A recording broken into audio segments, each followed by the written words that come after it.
It's that time. We've been misled, and Oda has done us dirty.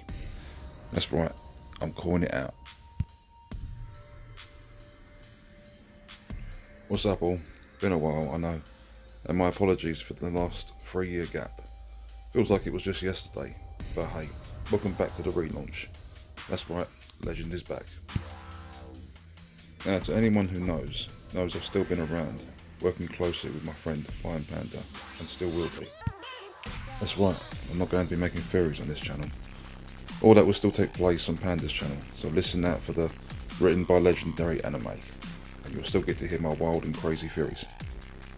My plan for this channel is as follows: short and small chapter reviews, if and when I feel a chapter is worth reviewing, and instead of theories I'll be making predictions instead. Just my ideas or thoughts on what I think can or will happen. Maybe if I have the knowledge to hand, I'll throw in some facts to support it. Otherwise, it's just pure speculation. That's the One Piece side of things. And even though One Piece is my all-time favourite anime, or manga, I never intended for this channel to be just purely about One Piece. There are many other animes I watch and manga that I read. And as such, I'd like to share my thoughts on them. Maybe get people interested in them too, as you might be missing out on something special. Now, I said I won't do One Piece theories on here. Again, they will go on Panda's channel, as always. But I didn't say anything about other anime theories. That's right, from time to time I might throw out a theory on a different anime besides One Piece on here. But these will be few and far between, because I don't normally get that invested in other shows to formulate theories for them. But I do have one that's been on my mind for a while now. We'll get into that theory another day. I still need to prep the work for it. But I'll tell you this much, it's a Dr. Stone theory, so if you haven't seen or read it yet, I suggest you catch up. I wouldn't want to spoil anyone. With all that out of the way, let's get into this.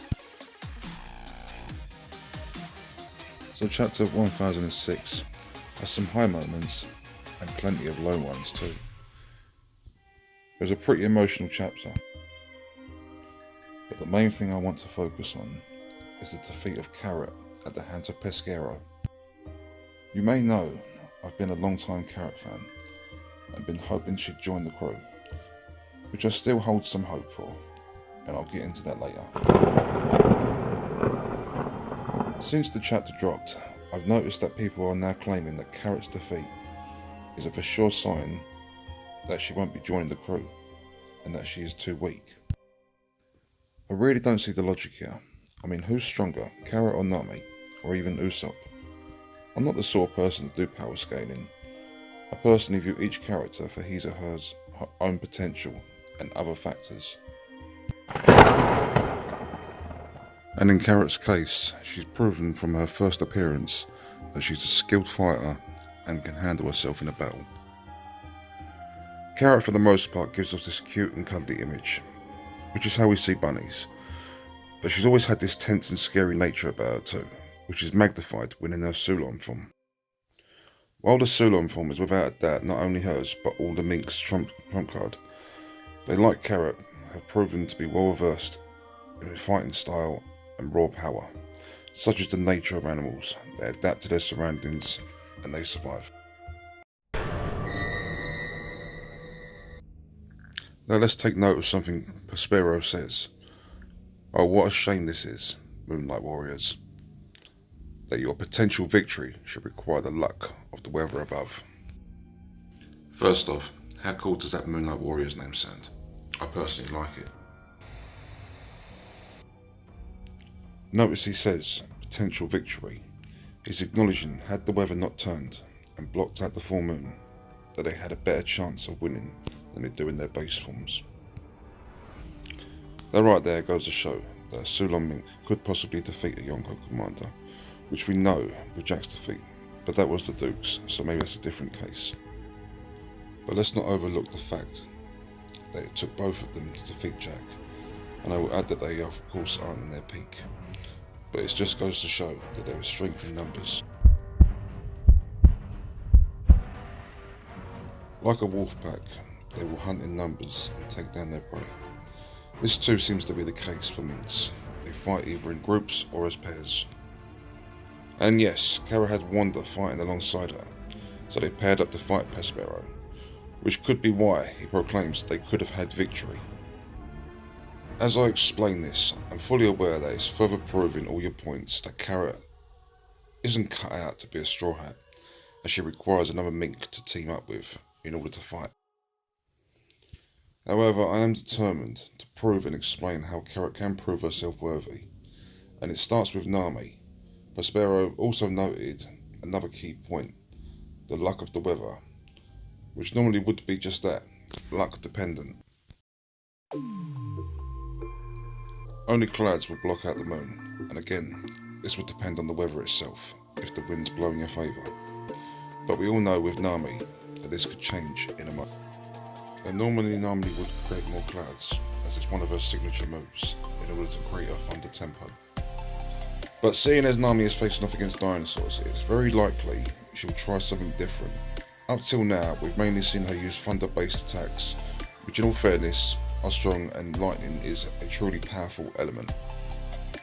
While lightning can deal some damage to Yulti and Page 1, I'm fairly sure when in their dino forms they're not taking as much damage as we believe, which can be due to their tough, scaly hides.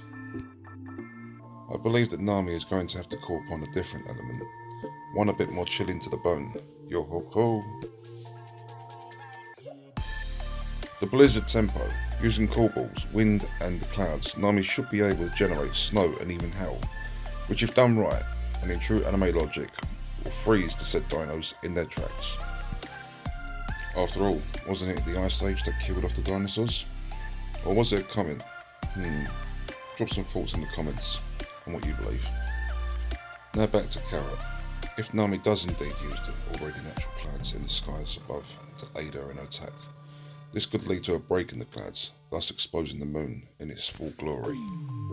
Kara, enraged by her and Wanda's defeat, added with Prospero's taunt and the image of Pedro in her mind, which by the way is great foreshadowing that Kara is going to make a comeback, will be bathed in the moon's light and regenerate or even rejuvenate, giving her the strength to stand and fight again.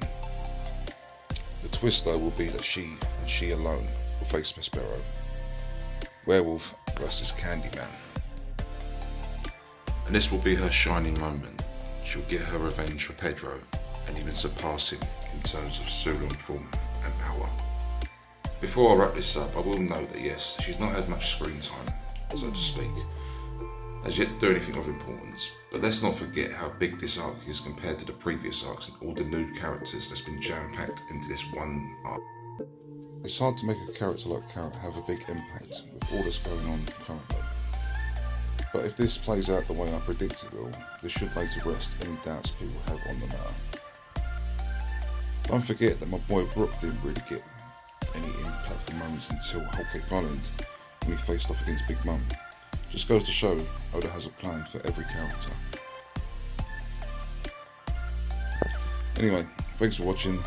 This was a test run to see how this goes and what you'll think of this. As I stated, theories will be coming out on Flying Panda's channel, so listen out for them.